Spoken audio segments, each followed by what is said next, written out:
heridas contusas, deflecadas con bordes irregulares, la falta de asepsia de esa herida antes de suturarlo, el uso inapropiado del hilo para esa herida, para esa zona.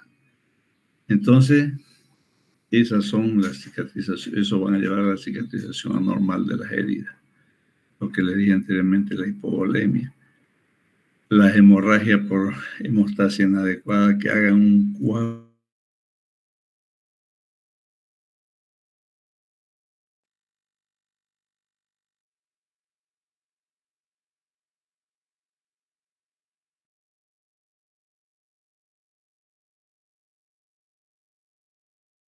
Y ese líquido es un caldo también de cultivo. Infección o retención de cuerpo extraño. Por eso que si usted cura una herida, limpie, lave muchas veces. Busque si no hay una astilla, un clavo, un vidrio, un pedazo de trapo en esa herida que va a seguir siendo el foco de infección. Problemas sistémicos. Pacientes desnutridos, con proteínas bajas, inmunosupresión, diabéticos, pacientes con VIH, o los pacientes en shock de cualquier tipo que sean, hipovolémicos o sépticos. Diabetes. La diabetes siempre produce hipoperfusión en algunos órganos más que en otros, como en la retina, por ejemplo, hay retinopatía diabética, las nefropatías diabéticas, las neuropatías diabéticas. Insuficiencia renal, por supuesto, fármacos citotóxicos, deficiencia de vitaminas, deficiencia de minerales y fármacos antiinflamatorios. Los antiinflamatorios en la primera fase de cicatrización generalmente no tienen buen resultado. Entonces esas son las causas para que se produzca una cicatrización anormal. Formación de cicatrices. Es necesario 6 a 12 meses, lo que les dije, para formar una cicatriz madura. Y pueden producirse las siguientes deformidades. Contracturas, cuando una cicatriz atraviesa perpendicularmente un pliegue articular. Esos pacientes van a terminar con la pierna o la rodilla o el brazo encogido o el cuello en el paciente quemado, por ejemplo, que requieren mucha fisioterapia para elongar esa piel. Ahora no vamos a confundir cicatrices hipertróficas con queloides. ¿Qué es una cicatriz hipertrófica? Es una cicatriz gruesa y elevada que permanece dentro de los límites de la lesión. O sea, en la herida se corrige con intervención quirúrgica. O sea, hay que sacar esa cicatriz y volver a hacer una nueva sutura. Permanece dentro de los límites de la herida. Ahora, queloides son cicatrices elevadas como la anterior, pero que superan los límites de la lesión, la otra permanece en los límites. Parecen tener base genética. La intervención quirúrgica rara vez los resuelve. O sea, si usted tiene una piel queloidea, le sacan el queloide, puede volver a ser queloide más grande que la que tenía. Sobre todo hay ciertas zonas donde la cicatriz o los queloides no se lo debe tocar. Los lunares no se los debe sacar. El ejemplo típico, las vacunas que a uno le colocan en la región deltoidea. En muchas personas en queloides, ¿no ve? Y usted se lo saca y a los 6 meses está más grande que el anterior. Siempre. Otra parte donde no se deben sacar lunares en la región anterior del tórax. Usted le saca una cicatriz a ese paciente, dentro de 6 meses la va a tener como un medallón grande. Entonces, no, por eso dice, muy rara vez resuelve la cirugía. Pueden impedirse al mínimo aplicando vendaje o presión. Miren, cuando usted hace una cirugía, no le deje un apósito, porque el apósito no comprime. Póngale una gasa en forma de cigarro y la comprime esa herida. Y ese paciente tiene que tener ese tratamiento por lo menos 2 meses para minimizar el queloide, como pueden ver en la imagen de su derecha. Eso es minimizarlo. Pero nunca garanticen de que no va a tener queloide después. Pueden volver a tener, porque eso es también genético, eso es de la piel. Pueden impedirse al mínimo aplicando compresión, utilizando corticoides, sobre todo la triamcinolona, o los antagonistas del calcio. Cierra las heridas. Por primera intención, también le hemos hablado. ¿Qué es una primera intención? Son heridas que se te las abre o se ha producido fuera, pero después de haber hecho, si llega una herida de fuera, lavado, puede suturarlo. Pero más propio es de una herida que usted realiza, que usted produce para hacer una cirugía de vesícula, una laparotomía, una hernia, y la cierra, la sutura. Esa es cicatrización por primera intención. Por segunda intención, ¿cuáles? Las heridas que se infectaron, usted las abre completamente y empieza a curarlo todos los días. ¿Para qué? Para rastro, como dice la canción, que no quede huella de una infección. Y la herida va a ir cicatrizando desde el fondo a la superficie hasta que cicatriza por completo. Pero el problema es el tiempo. Va a tardar mucho tiempo en llenar desde abajo hasta arriba. Entonces uno va a la cicatrización por tercera intención, que es esa herida que se infectó, que te la curó, que va cicatrizando del fondo a la superficie. ¿Qué es lo que va a hacer? Quítele todo el borde de esa herida y va a quedar como si fuera un tejido nuevo. Entonces vuelva a suturar recién cuando no existe ningún tipo de infección. A eso se llama cicatrización por tercera intención. Y ahora hay una cuarta intención, que son los injertos. Los injertos. Es un tipo de cicatrización llamado cuarta intención. Evaluación del paciente y valoración. Usted viendo, haciendo una buena anamnesis, una buena historia clínica, se puede dar cuenta que pacientes van a tener queloide o van a tener complicaciones en sus heridas. Miren, además de la historia clínica y el examen físico, se tiene que valorar los siguientes signos vitales y tener en cuenta los siguientes aspectos para su historia clínica. Causas de las lesiones. ¿Cómo fue? ¿Quién le hizo? ¿Con qué instrumento le hizo? ¿O con qué elementos le produjo esa herida? Control de la hemorragia.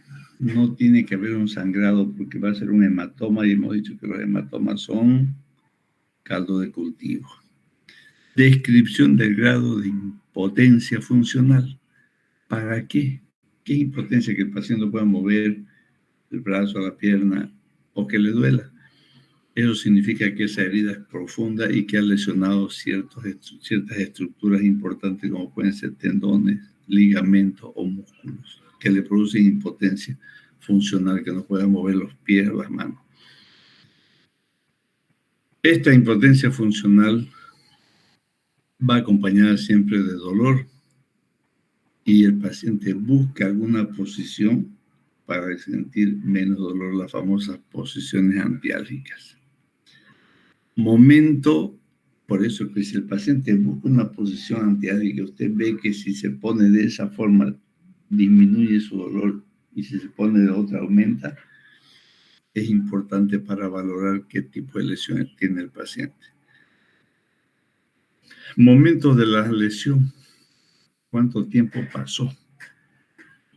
Más de 6 horas ya es una herida infectada y no se debe cerrar herméticamente. Hay que hacer puntos de aproximación.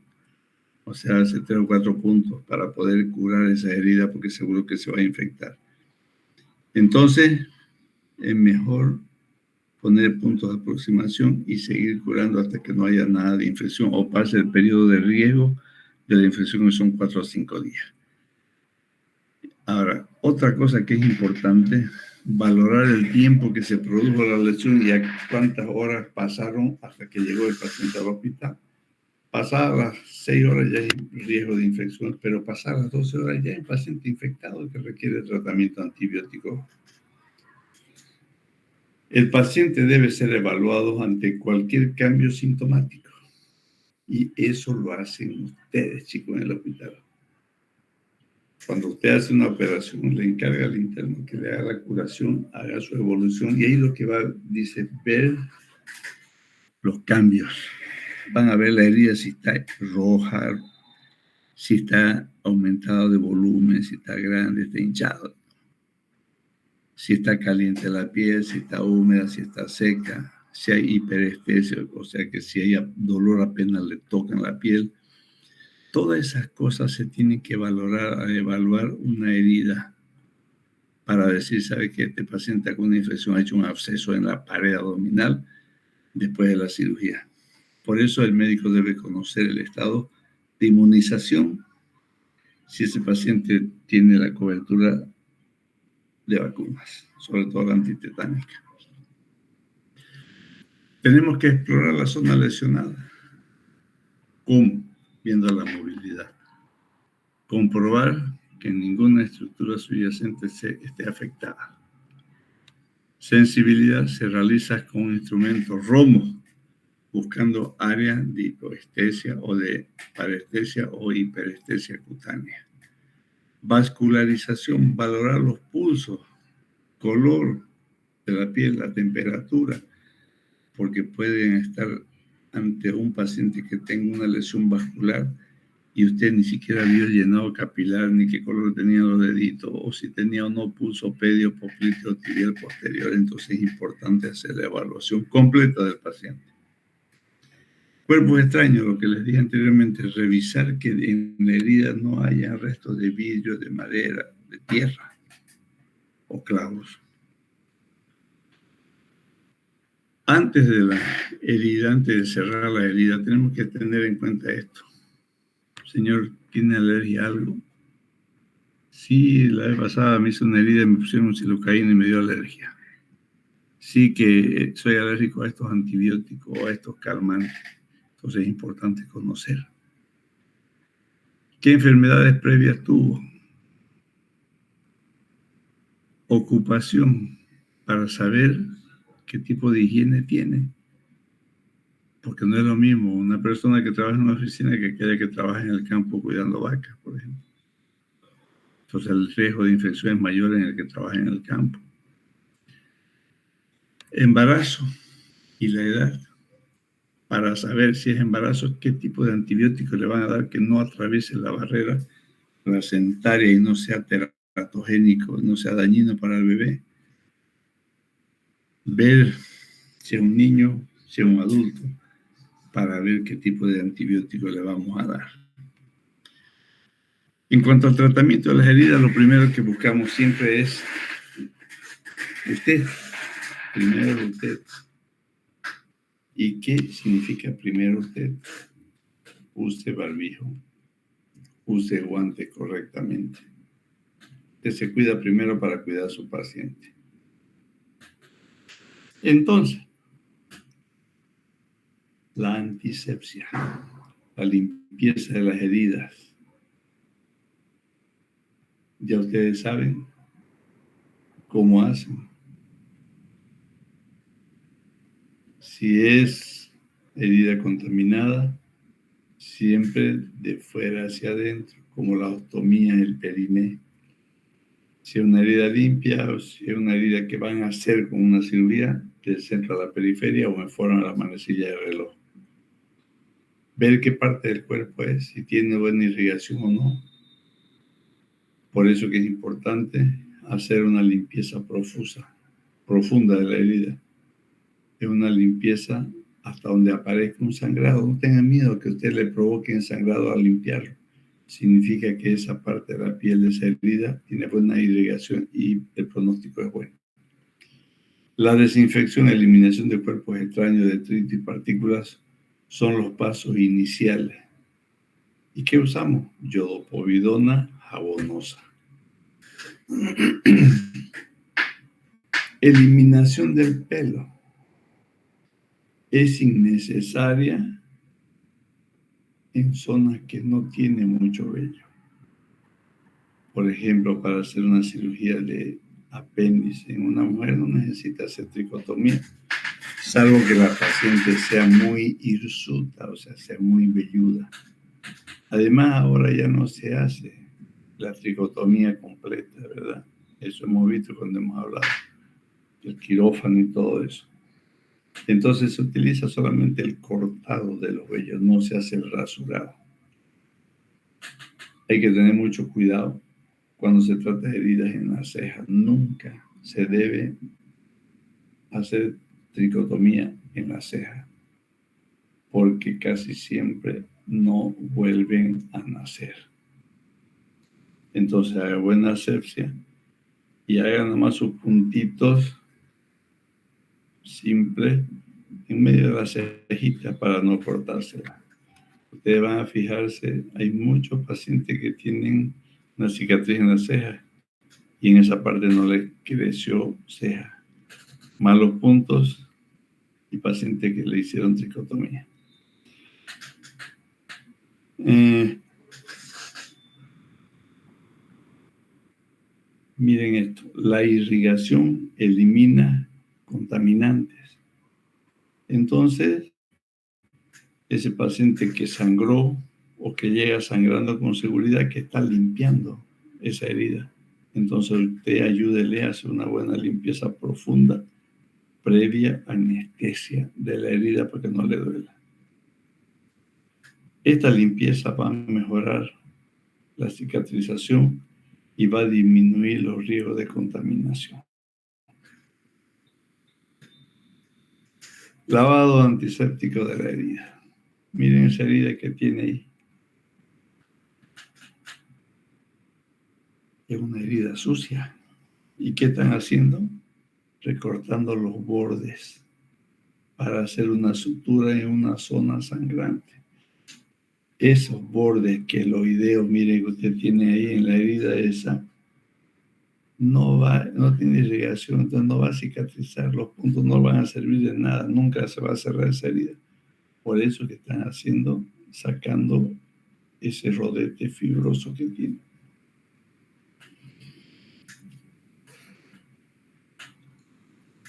El mejor tratamiento para la infección es la dilución. Entonces hagamos lavado de suelo fisiológico con povidona iodada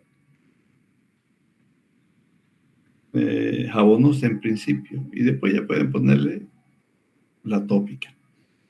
Debridamiento de las heridas, útil para generar bordes rectos y limpios en las heridas, además que se retira el tejido desvitalizado, como están viendo en la imagen.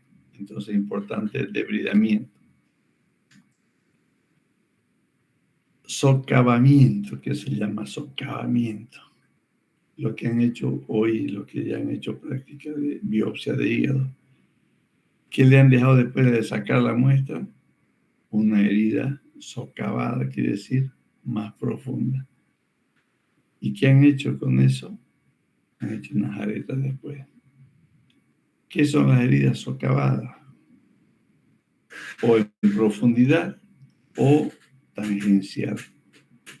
Son heridas cuando la cicatrización no es posible y los puntos que quiere hacer no llegan a confrontar el otro borde, entonces usted socava. ¿Qué significa socavar?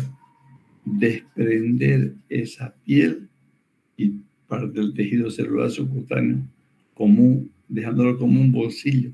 Entonces, con eso la piel se va a deslizar y va a afrontar los bordes. Nunca socavar heridas contaminadas. No hagamos eso, no hagamos ese bolsillo en heridas contaminadas, porque vamos a llevar infección de la superficie hasta allá, hasta donde usted haga el bolsillo. Entonces no se debe socavar heridas contaminadas. Antibiótico profilaxis. La mayoría de las heridas no complicadas se curan sin necesidad de antibióticos. siempre y cuando hubiera hecho una buena limpieza. Los antibióticos actúan cuando las heridas, primero, están muy contaminadas o asociadas a lesiones grandes o asociadas a lesiones ya infectadas.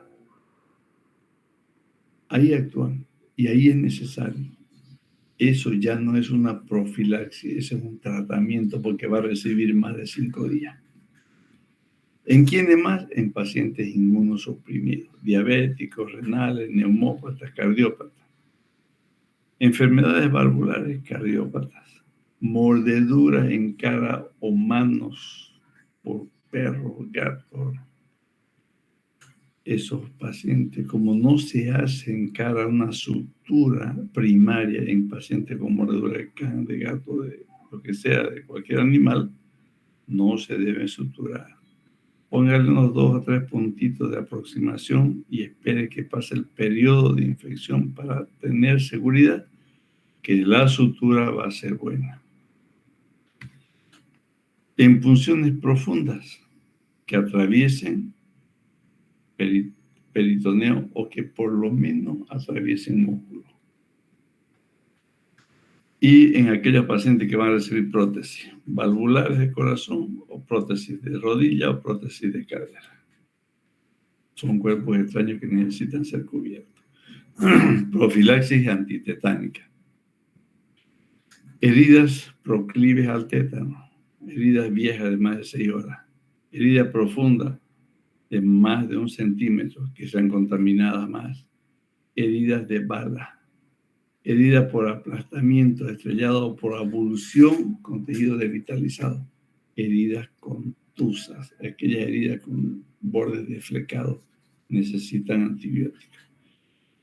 Inmunización. ¿Cuál es la inmunización adecuada? Requiere 3 dosis de tozoide. Y estas vacunas se realizan cada 10 años.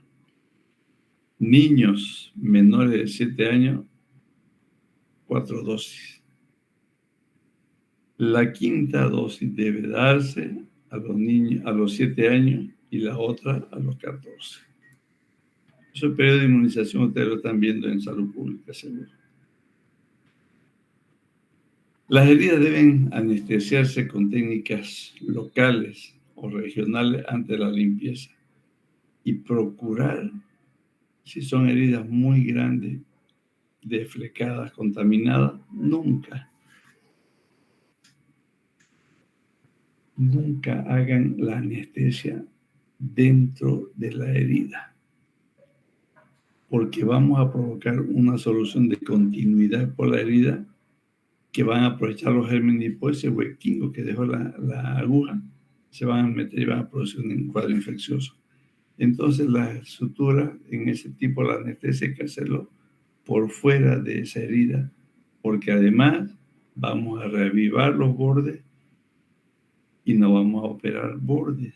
Entonces mejor usemos antibióticos, hagamos la anestesia por fuera de la herida, cilocaína al 2%, reavivemos bordes si son bordes desfacelados y hagamos recién la sutura. Ahora es importante, nunca coloquemos anestesia, y peor si son con adrenalina o son vasoconstrictores. Hemos visto también anteriormente en pulpeo de los dedos, lóbulo de la nariz, el pabellón auricular, en los colgajos, en el glande, que estas zonas van a ser necrosadas por estos vasoconstrictores. Sutura. Tener en cuenta, repitiendo, la viabilidad de los bordes, evitar que las heridas sean tensas para que no se abran las heridas después de quitar los puntos. Elija el material de sutura. Cuero cabelludo, bicril o seda o nylon, 2.0. Para la cara más delgado, 5.0. Y para todo el cuerpo, el mejor número de hilo es el 3.0. 3.0. Vendajes oclusivos Todas las heridas, chicos, tienen que estar cubiertas. Una gasa. Hay zonas que es difícil poner una gasa. ¿Cuáles? Los pliegues, axila, poplitea. Y sobre todo, cuero cabelludo. Para eso hemos aprendido a hacer capitón central para cubrir esa herida de cuero cabelludo.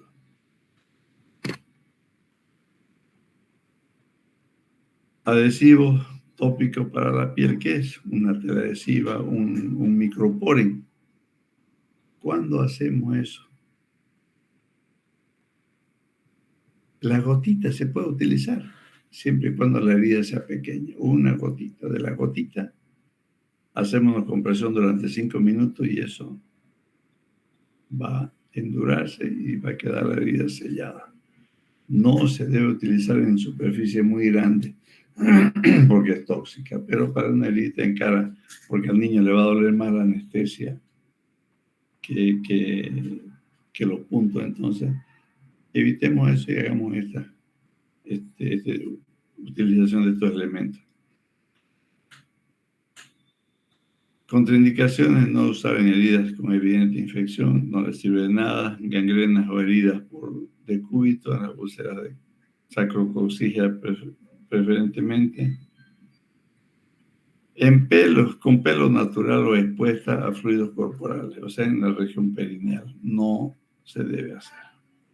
No usar en áreas de elevación o tensión, de elevada tensión en abdomen, por ejemplo. Por más que la herida tenga 2 o 3 centímetros, es una zona de mucha tensión. Todo el refuerzo cae en el abdomen, entonces en eso no se debe colocar. Para eso son los puntos. Y este tipo de herida, o este tipo de sutura, digamos. Primero, para hacer esto, es poniendo esos pequeños esparadrapos pequeñitos, aproxima los bordes con los dedos y le pone esos puentecitos de esparadrapo. ¿En quiénes se debe hacer? En niños o en personas jóvenes como ustedes. Por más pequeños que sean los puntos simples que usted le haga, siempre le va a quedar una marca. Entonces puede utilizar puntos intradérmicos o se puede poner este tipo de esparadrapo. Para eso hay que asegurar primero que haya una buena hemostasia, que no sangre. Si sangra no va a servir porque eso va a humedecer y se va a desprender. Aproxime bien los bordes y aplique este adhesivo. Pueden hacerlo en los niños, en ustedes, pero en heridas pequeñas. Entonces, como ustedes verán, el cuidado de las heridas, el tratamiento de las heridas es importantísimo. No importa qué especialidad tengan que hacer, no importa. Pero si ustedes lo hacen bien, pucha, se lo van a agradecer todos. Entonces, este temita es importantísimo, muy importante. Ahora,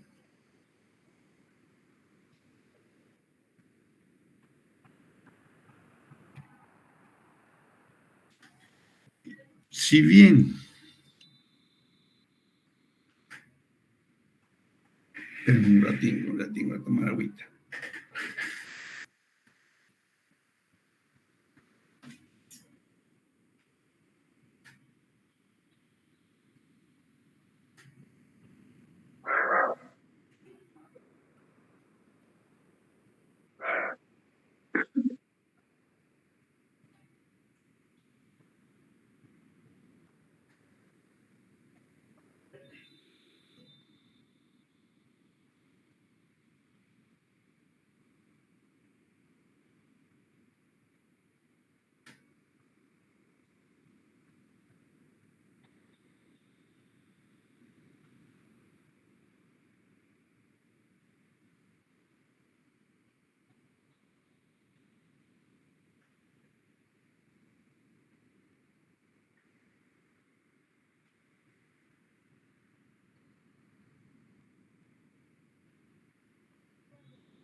Toracotomía.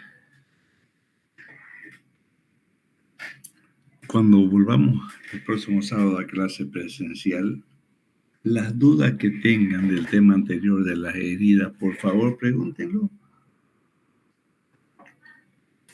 Porque ustedes se han debido dar cuenta que es importantísimo manejar una herida, curar una herida, utilizar el material adecuado, manejar correctamente el instrumental, afrontar los bordes, poner las gasas, en qué momento hay que hacer compresión. Entonces, niños queridos, este tema es para toda su vida.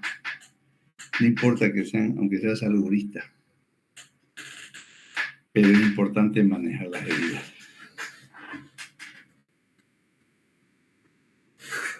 Bueno, cirugía del tórax o toracotomías. Aquí vamos a hablar de unos tópicos que son importantes.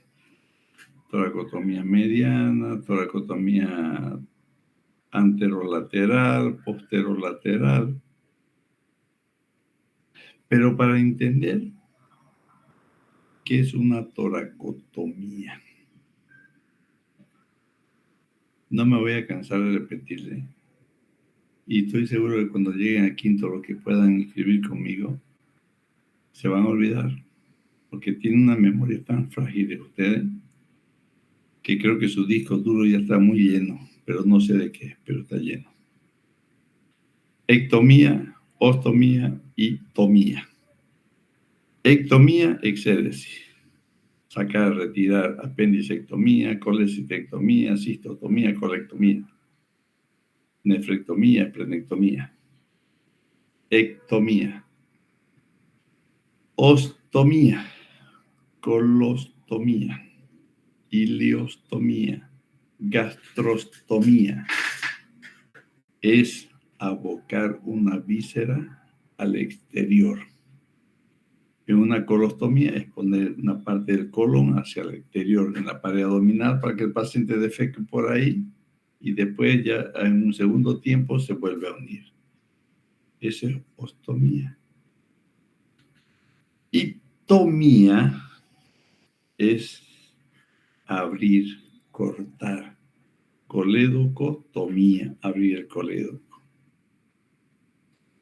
Toracotomías, abrir el tórax. Entonces, con eso vamos a hablar de la toracotomía. Es una herida amplia de la cavidad torácica con el fin de examinar las estructuras expuestas. O sea, usted abrió y va a ver todas las estructuras que se ven dentro del tórax. Tomar muestra para diagnóstico y corregir lesiones existentes. Por ejemplo, heridas por proyectil de arma de fuego que hubiera lesionado un bronquio, hay que repararlo. Heridas contusas con fractura de costilla que perforan pleura, hay que repararlo. Entonces, para eso se hace una toracotomía.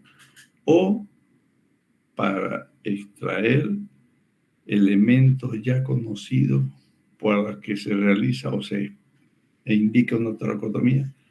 Tumores, quistes broncogénicos, tumores, lesiones del árbol traqueobronquial, tráquea, esófago también. Entonces, eso es una toracotomía. Aperturar la cavidad torácica y ver todo lo que tiene dentro. Por eso decimos, permite explorar y tratar lesiones encontradas en pared torácica, pleura, pulmón, tráquea, bronquio, pericardio, corazón o grande vaso, esófago, mediastino, diafragma y abdomen. De todo esto, todas son peligrosas, pero a la que hay que tenerle mucho más respeto porque la clínica aparece apenas se produjo la lesión y que tiene una mortalidad demasiado alta, es el mediastino. No se olviden ustedes que el mediastino es un espacio pequeño. pequeñito. Incluso por ahí está el conducto torácico que puede ser lesionado. Una mediastinitis se produce por perforación del árbol traqueobronquial o por perforación de esófago.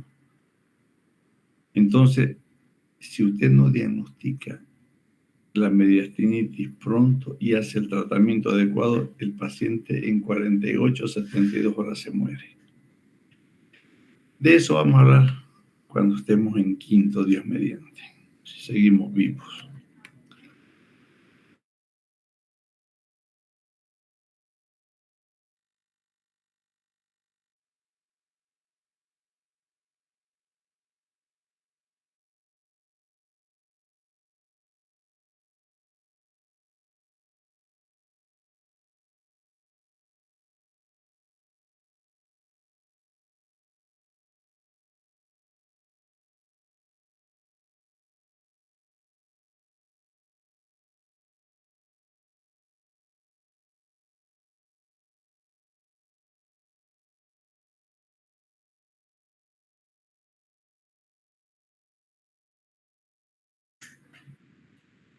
En la vida intrauterina.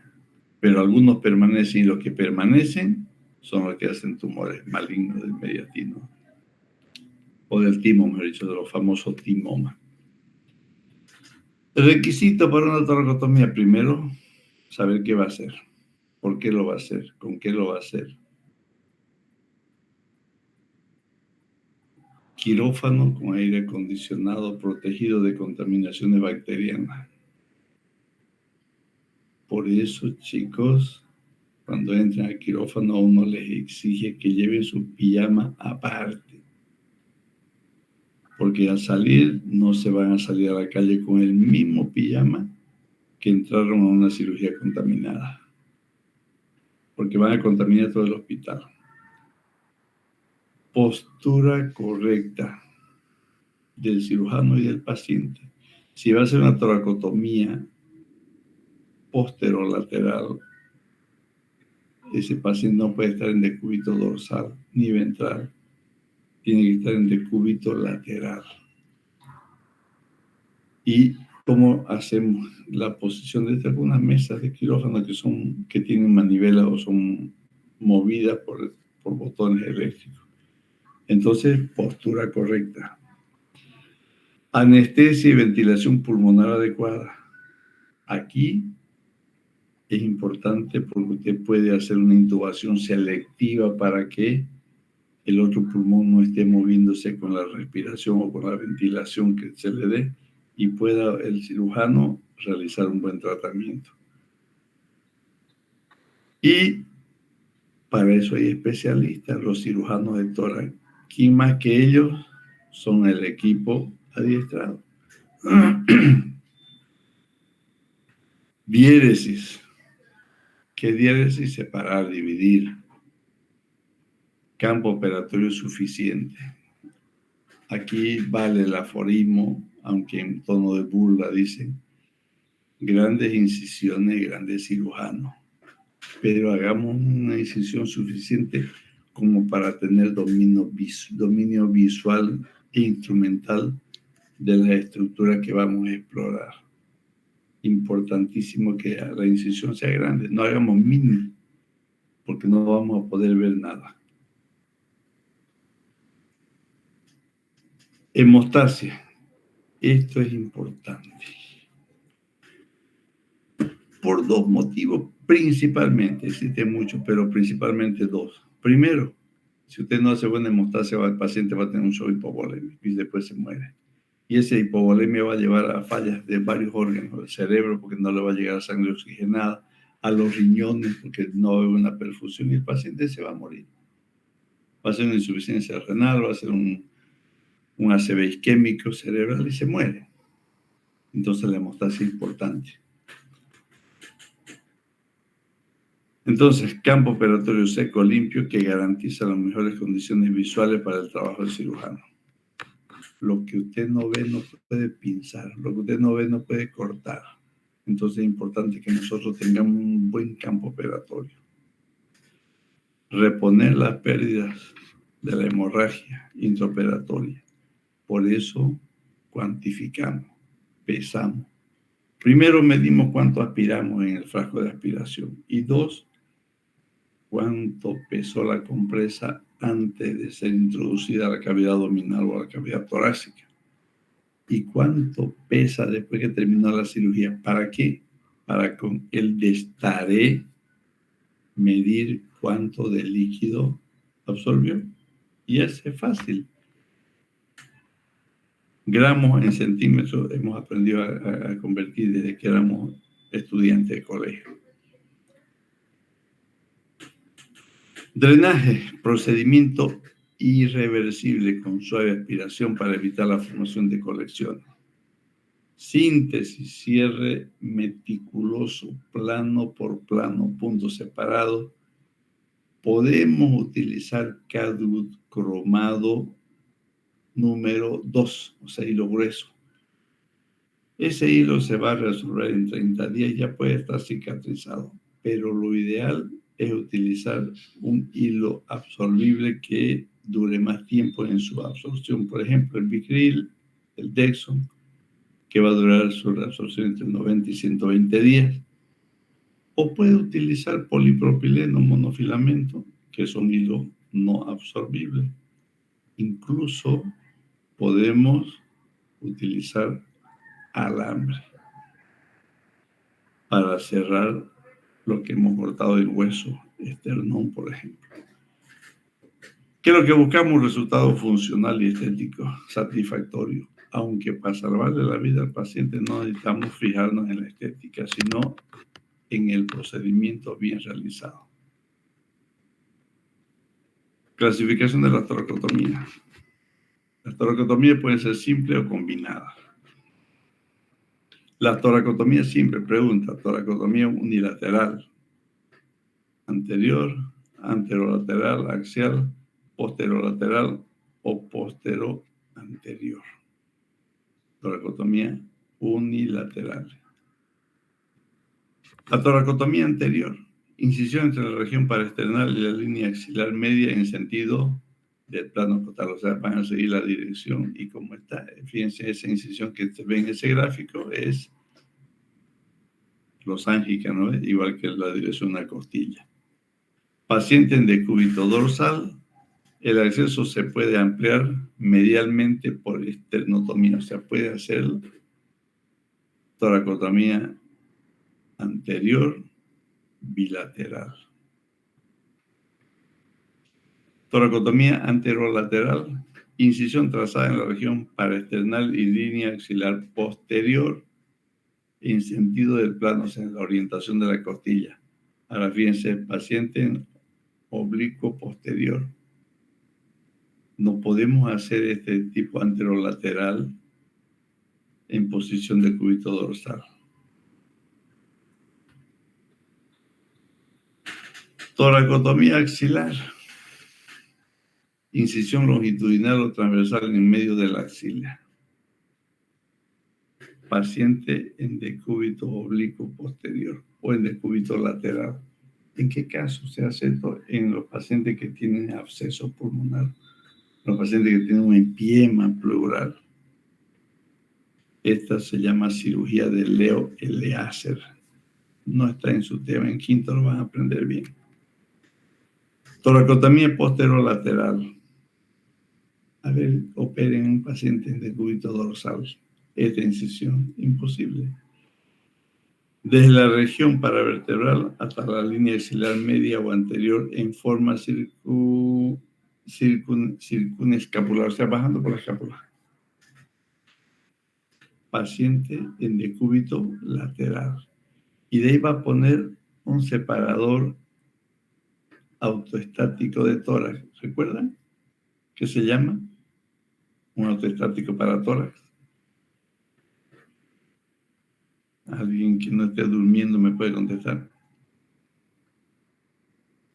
El separador del finoquieto. Ya, que están durmiendo. Toracotomía posterolateral anterior. Incisión sobre la cara posterior, lateral y anterior del hemitórax en forma circunescapular. paciente en decúbito también lateral.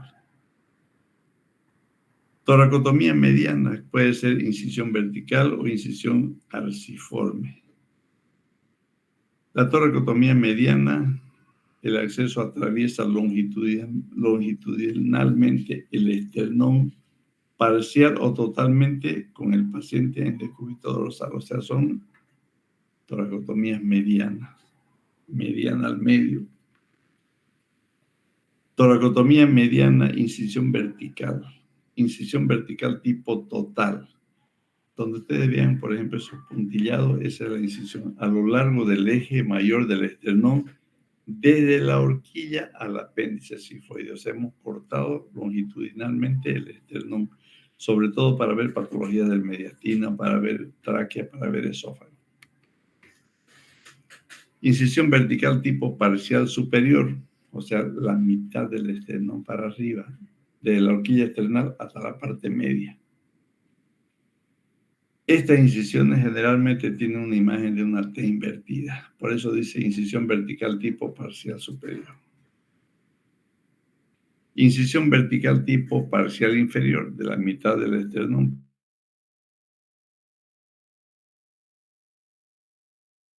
Toracotomía mediana, incisión arciforme. Fíjense la imagen, voy a llamar arciforme. Practicada en sentido vertical, pero con curvatura excéntrica hacia uno o hacia el otro lado, dependiendo qué emitora va a explorar.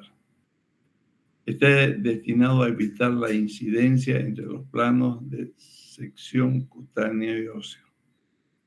O sea, le estamos huyendo a ciertas estructuras óseas importantes y no hacia el esternón, que con 2 puntos de alambre ya está solucionado el problema. Toracotomía bilateral. Ahí están los bordes. Incisión horizontal ligeramente ondulante con los pliegues mamarios, representando la unión medial de 2 toracotomías anteriores. O sea, lo unimos. Permite exponer las 2 cavidades pleurales y el mediastino, estando el paciente en decúbito dorsal. La toracotomía bilateral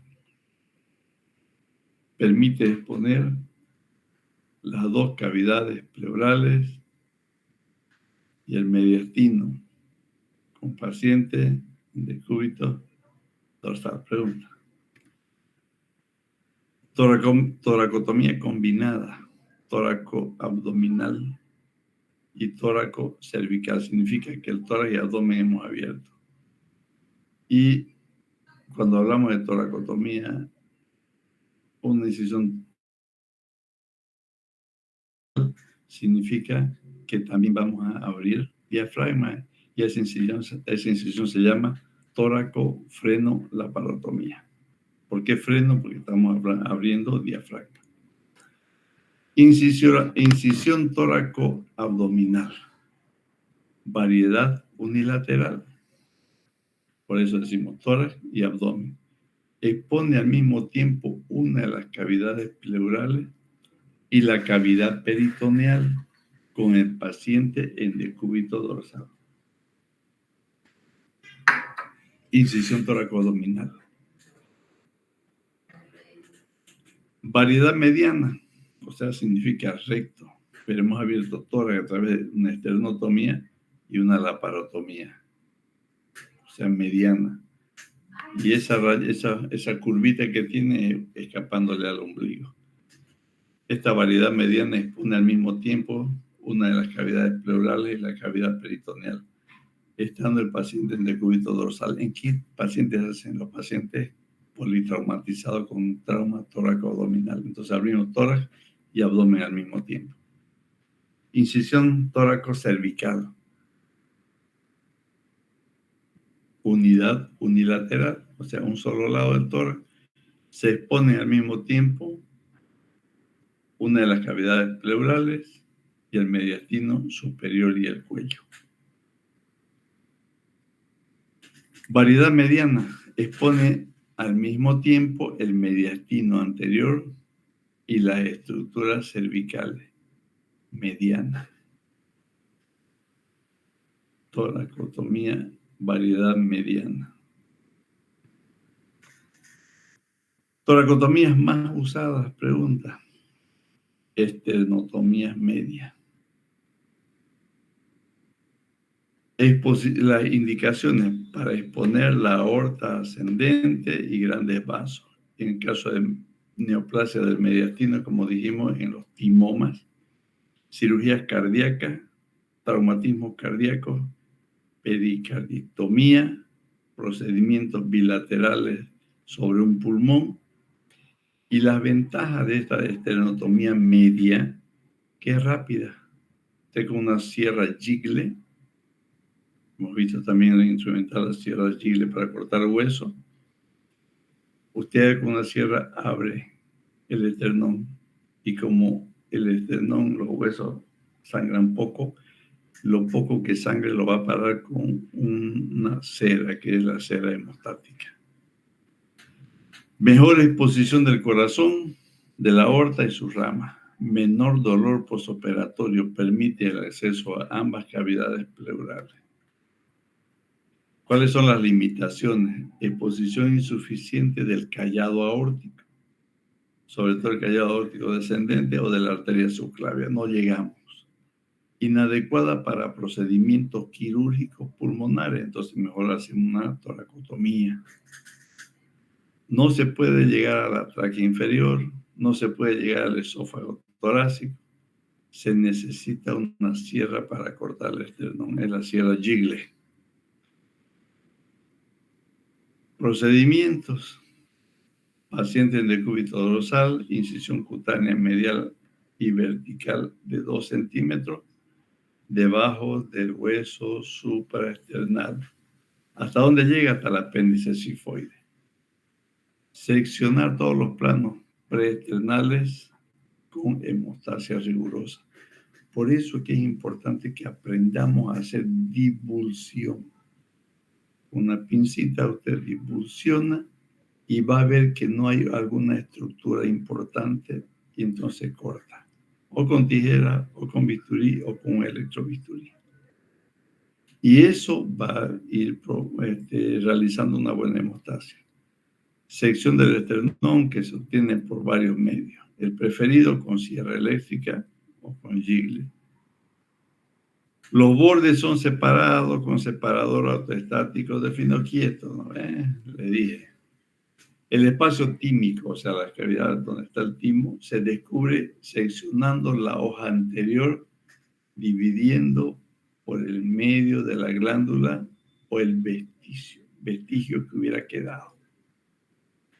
El pericardio se abre verticalmente en la línea media del diafragma hasta la reflexión del diafragma superior sobre la aorta. Cuando se termina el tiempo endotorácico, el pericardio y que ha sido parcialmente cerrado o deja totalmente abierto. ¿Por qué es importante hacer esto? Cuando se ha terminado ya el procedimiento, el pericardio usted lo puede dejar abierto o lo puede cerrar parcialmente. ¿Para qué? Para dar lugar a que la hemorragia que se produzca después de haber abierto el pericardio no se vaya a quedar en la cavidad pericárdica. Porque si se queda ahí, ¿qué va a producir? Un taponamiento cardíaco. Y en ese paciente con taponamiento cardíaco, usted se da cuenta clínicamente con la famosa triada de Beck. Hipotensión arterial, ruidos cardíacos hipofonéticos e ingurgitación yugular. Si usted tiene esos 3 parámetros, significa que ese paciente está haciendo un taponamiento cardíaco. Entonces hay que soltar todos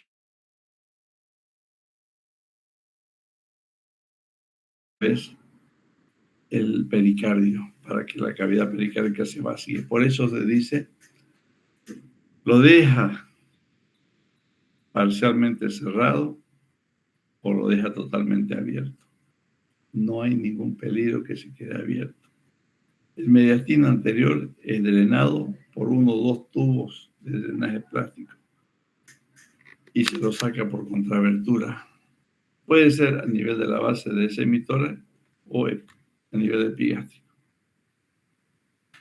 La síntesis del esternón se hace con puntos separados, hilo de acero número 22. Luego se sutura en plano fibroperióstico preesternal. Y eso lo puede hacer con hilo no absorbibles, como la piel también. Toracotomía posterolateral. Indicaciones: incisión para cirugía pulmonar o de esófago, lesiones de aorta torácica, descendente y del esófago, hernias diafragmáticas crónicas, no las hernias diafragmáticas traumáticas que son agudas, eso se hace por la parotomía abdominal. Hernia diafragmática crónica, decorticación y drenaje del empiema. Aquellos pacientes que tienen infecciones pulmonares hacen lo que se llama empiema, o sea, colección de pus en la cavidad pleural. Y esos pacientes van a llegar en un momento que las hojas de la pleura se fusionen, la parietal y la visceral, y a eso se llama paquipleura, o sea, un engrosamiento de la pleura. Porque se llama paquipleura, porque al fusionarse las dos hojas forman una piel gruesa como la del elefante. Por eso hablamos de paquidermo, paquipleura. Y esa paquipleura es como un cartón. ¿Y qué va a producir en el pulmón? Una restricción ventilatoria. No va a poder respirar bien el paciente. En pacientes con fístula traqueosofágica, lesiones de bronquio de tráquea intratorácica, lesiones de la arteria subclavia izquierda intratorácica. Las limitaciones: no sirve para hacer cirugía de tumores de mediastino. En caso de traumatismo debe evitarse, al menos por la lesión está limitada a un solo emitor. A ver, en caso de trauma, usted tiene que decidir dependiendo de qué tiene tu paciente. Si tiene un hemotórax, si es un bronquio el dañado, si es la arteria pulmonar, entonces usted tiene que definir. Y después, en caso de trauma, es importante primero hacer diagnóstico. Y fíjense, a ver, chicos, esto lo vamos a ver con profundidad en quinto.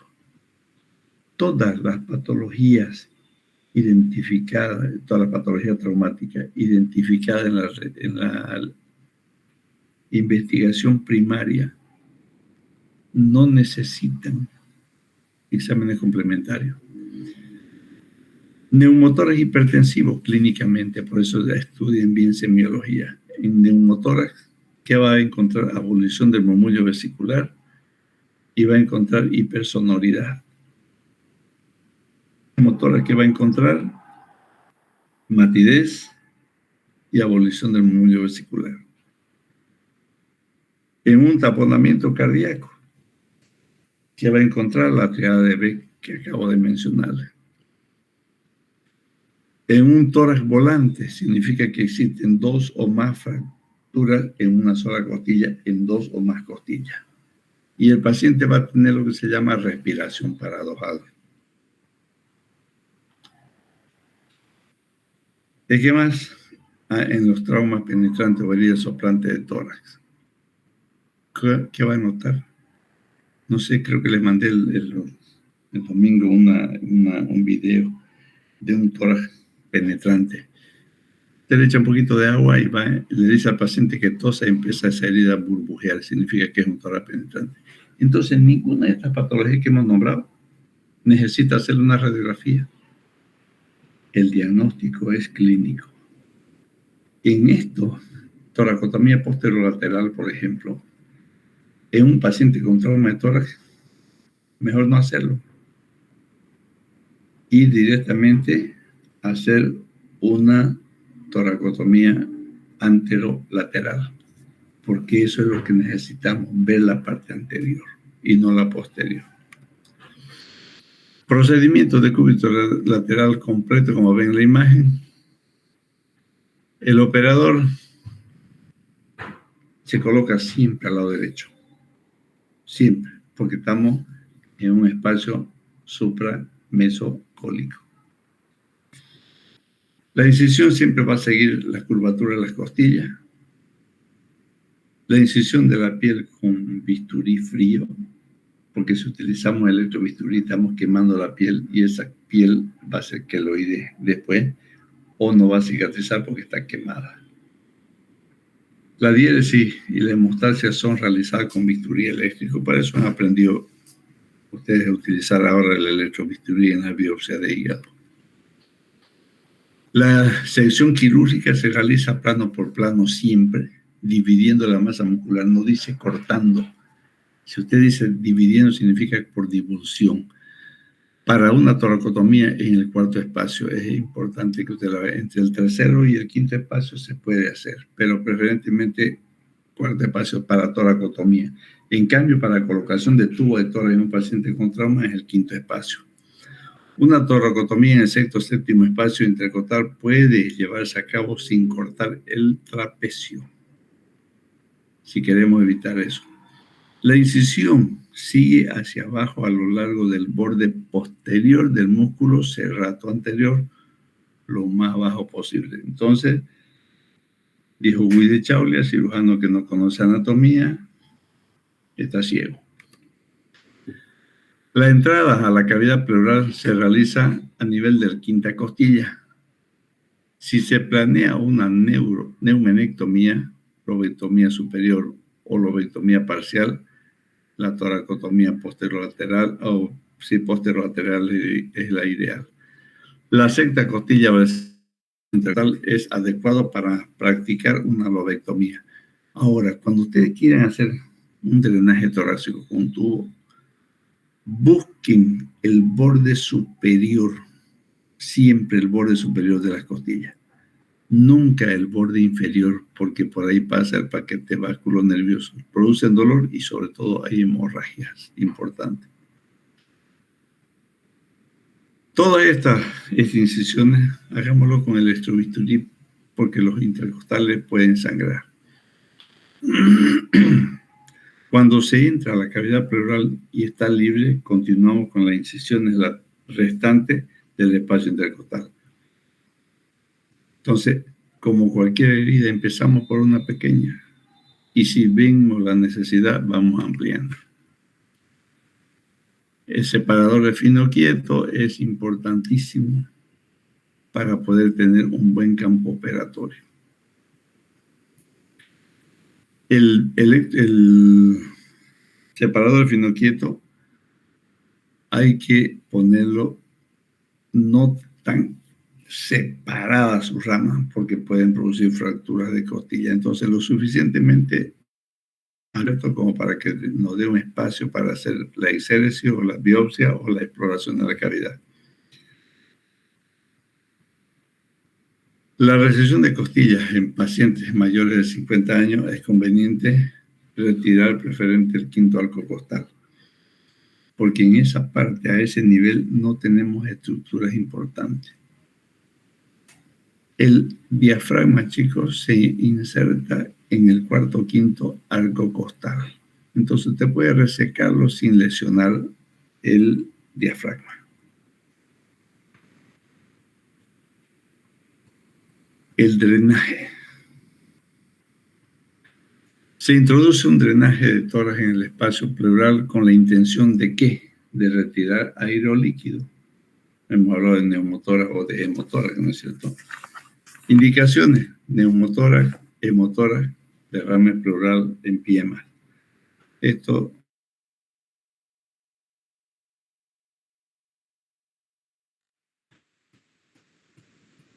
esa imagen que ustedes ven, si pueden ver mi flechita, es una flecha que indica neumotórax.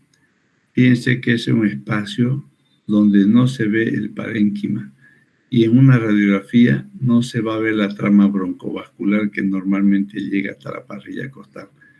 Aquí vemos que el pulmón está colapsado. Entonces estamos frente a un paciente con un neumotórax. Y si es un neumotórax hipertensivo, el paciente se muere en 10 minutos. Entonces, ¿qué hacemos?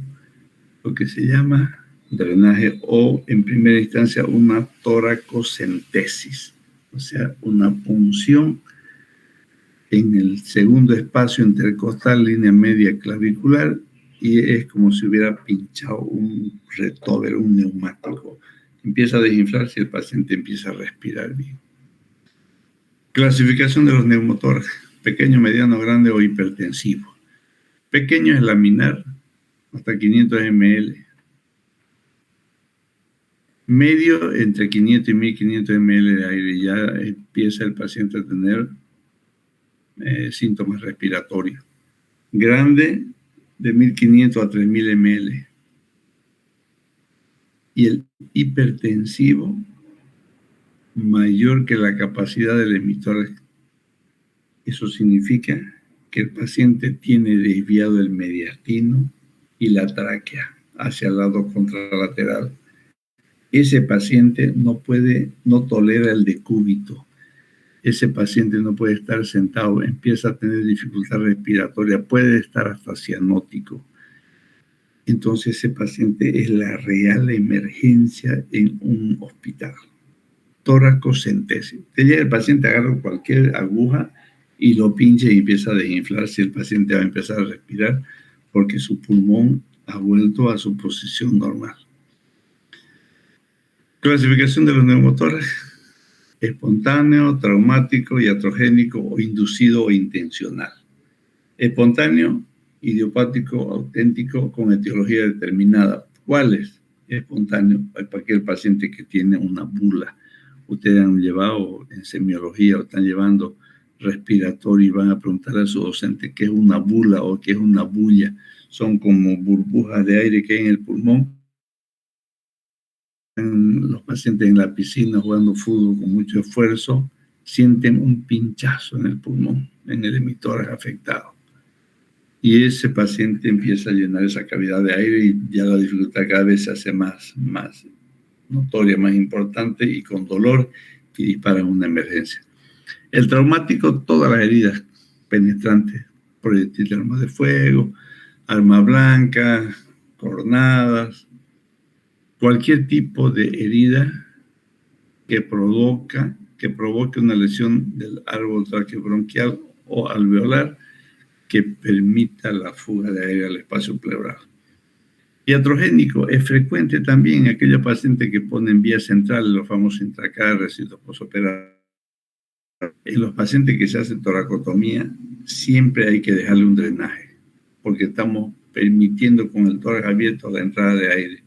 Y si no lo drenamos, estamos provocándole un neumotórax iatrogénico. Inducido intencional, para hacer diagnóstico o con fines terapéuticos. ¿En qué pacientes? En aquellos pacientes que tienen derrames pleurales a repetición. Entonces se hace lo que se llama pleurodesis química. Le ponen sustancias irritantes, hasta talco, para que las pleuras se fusionen y desaparezca el espacio pleural y no haya lugar donde se acumule líquido.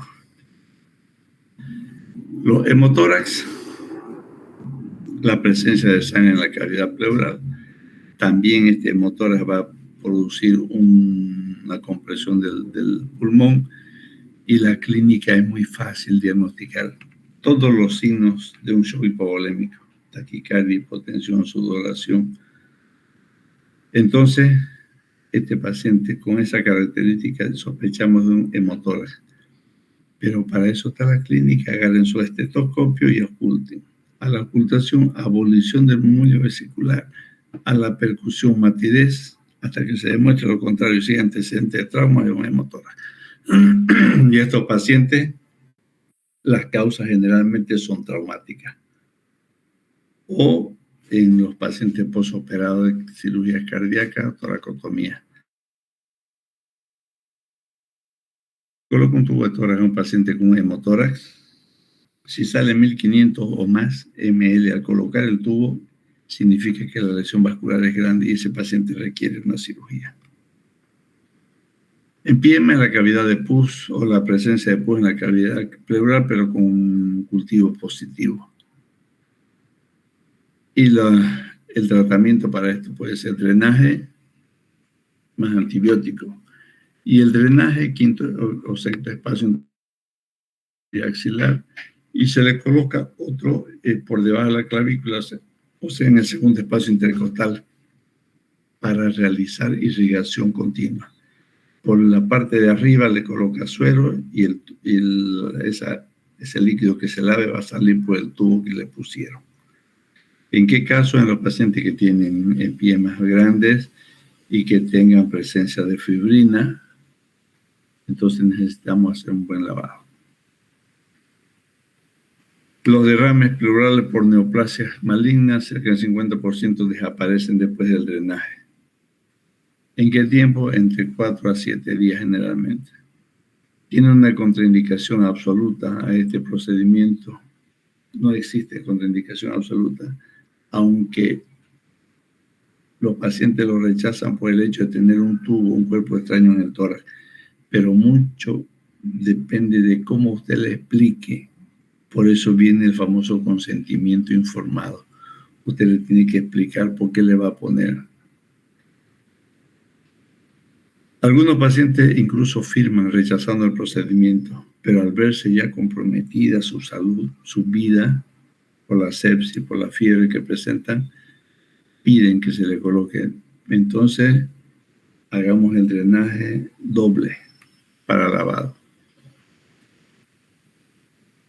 Esta imagen es típica de un hemotórax masivo. Fíjense que el hemotórax izquierdo, lo que están ustedes mirando a su derecha, es izquierdo para el paciente. Lo que está a su izquierda ahora de ustedes es derecho para el paciente.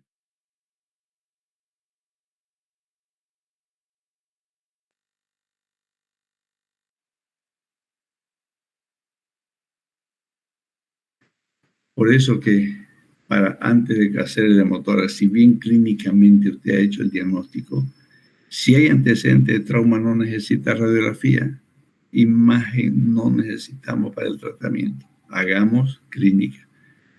Abolición más hipersonalidad, neumo.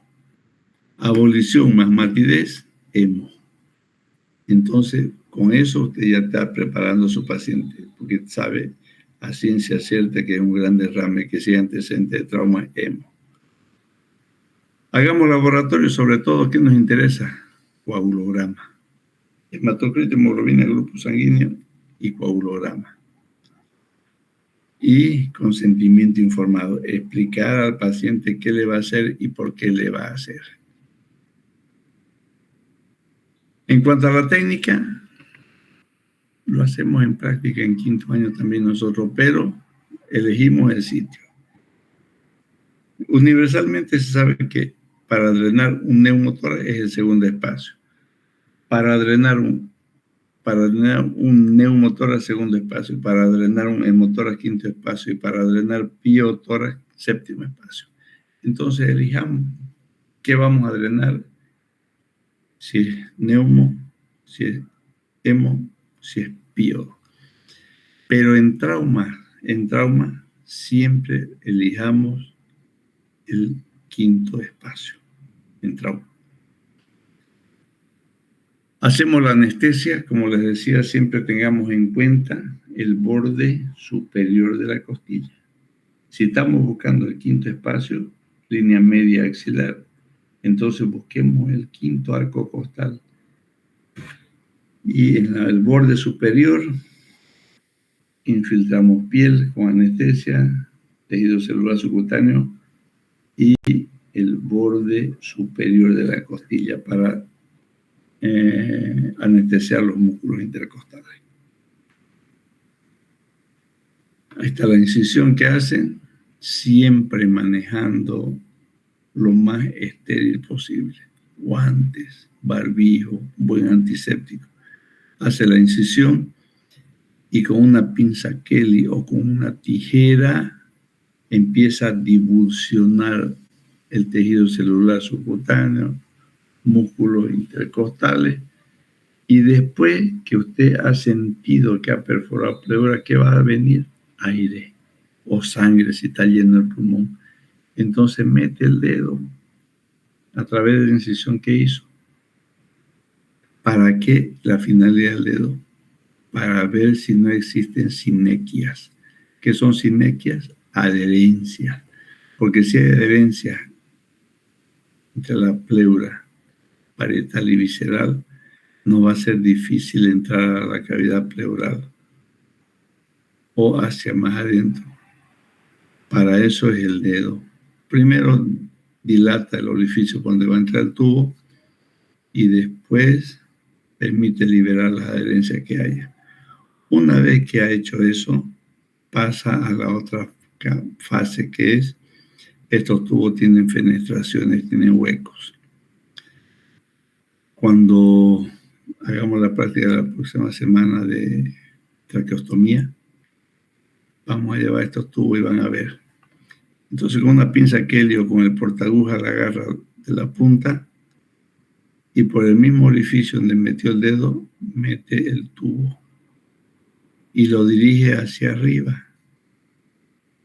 Tiene que quedar por debajo de la clavícula. Si está por encima, el riesgo de que usted perfore la pleura, no vea ese nivel. Entonces, mide el tamaño del tubo, lo dirige hacia arriba y después, con puntos, fija el tubo para que no se salga. Ese es el procedimiento que estamos viendo en las imágenes.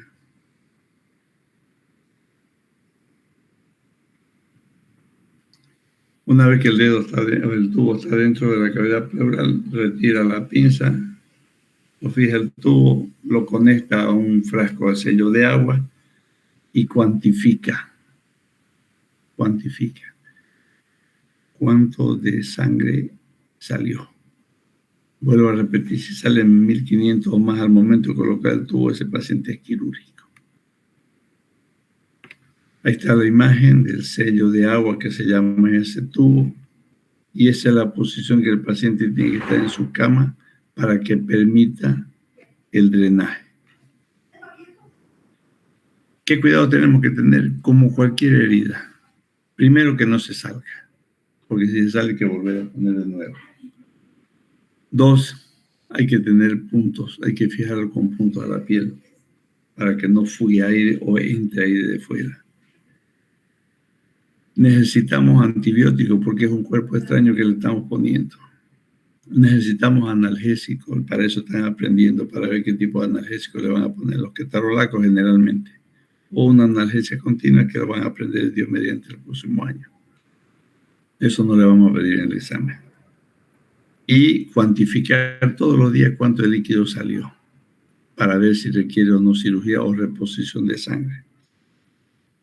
Es importante que nosotros hagamos laboratorios de control para ver cuánto de sangre realmente perdió, si requiere o no transfusión. Ahora, ese tubo que usted le coloca va a empezar a oscilar, se mueve cada que el paciente respira. ¿Cuándo retiramos el drenaje? Primero, cuando esa columna de aire no se mueve ni aunque el paciente tosa. Cuando la cantidad de drenaje que sale menos de 100 ml. Cuando clínicamente a la ocultación hay una buena expansión pulmonar. Entonces, ese es el momento de retirar el tubo. No existe un día específico, sino que tenemos que tener en cuenta esto que les he dicho. Buena expansión pulmonar, buena percusión, ocultación, y que no salga más de 100 ml en 24 horas. Ahí está, miren cómo se fija el tubo con puntos. ¿Cuáles son las complicaciones? Es un cuerpo extraño, hemos dicho, ¿no es? Que el tubo pueda provocarle después un empiema. Que el tubo, si no metió el dedo y debridó las adherencias, puede provocar perforación del diafragma o del pulmón. Puede producir lesiones gástricas si perforó pleura o el tubo fue dirigido hacia el otro lado, o hepática, raro. O que el drenaje quede en el tejido celular subcutáneo. Por eso que es importante que usted, al introducir la pinza o al introducir su dedo y al introducir el tubo, se asegure de que está en el espacio pleural y no el tubo en el tejido celular subcutáneo. ¿En quién hay que tener más cuidado? En los gorditos. Puede presentar edema pulmonar si usted le encharca, le pone mucho líquido. Entonces, este tema de drenajes lo vamos a ver muy a profundidad cuando ustedes tienen 5º año. Dios mediante. Bueno, el sábado vamos a hablar de laparotomías. Esta semana hacemos los que no han hecho sonda. Por favor, los que están el día viernes, acomódense entre mañana y pasado. Y el viernes también, porque hasta las 3 de la tarde solamente atiende la de sala de simulación. Entonces, no queremos que se queden sin práctica. Entonces, vayan acomodándose en los grupos el miércoles, jueves y viernes a primera hora. Entonces, ya le van a pasar su auxilio. Sí. ¿Y el jueves no podría ser? Por eso les digo, acomódense entre los días miércoles, jueves o viernes a primera hora. Lo que pasa es que ella está solamente la encargada hasta las 3:30 de la tarde. Más adelante de eso no hay quien lo cierran todo. Por eso que los del día viernes de segunda hora vayan acomodándose en los grupos de mañana, del jueves o los que puedan el viernes a primera hora. Pero los de segunda hora no hay quien nos atienda. Lo cierran todo. Y después la próxima semana vamos a hacer biopsia de hígado y traqueostomía para que nos igualemos. Y con eso terminamos práctica, chicos. ¿Está bien? Ya sus auxiliares le van a pasar qué material tienen que llevar. Pero le vamos adelantando. Tienen que llevar por lo menos 3 sondas Foley, número 16. Aunque no lleven jeringa porque ya hay.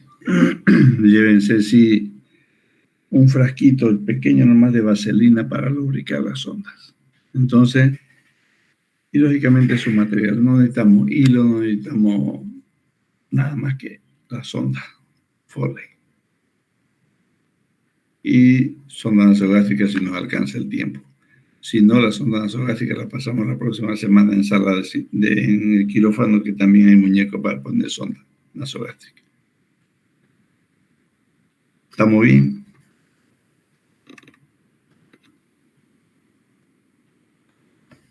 Sí, doctor. Sí, doctor. Bueno, chicos, muchas gracias por darse el tiempo de entrar a clase. Nos vemos mañana. ¿O cuándo nos vamos a ver mañana? Sí, lo que les toca mañana, los que pueden del viernes a segunda hora también mañana. Bueno, niños, que tengan buen descanso, estudien. Gracias por participar. De nuevo les doy. Chau, chau. Buenas noches.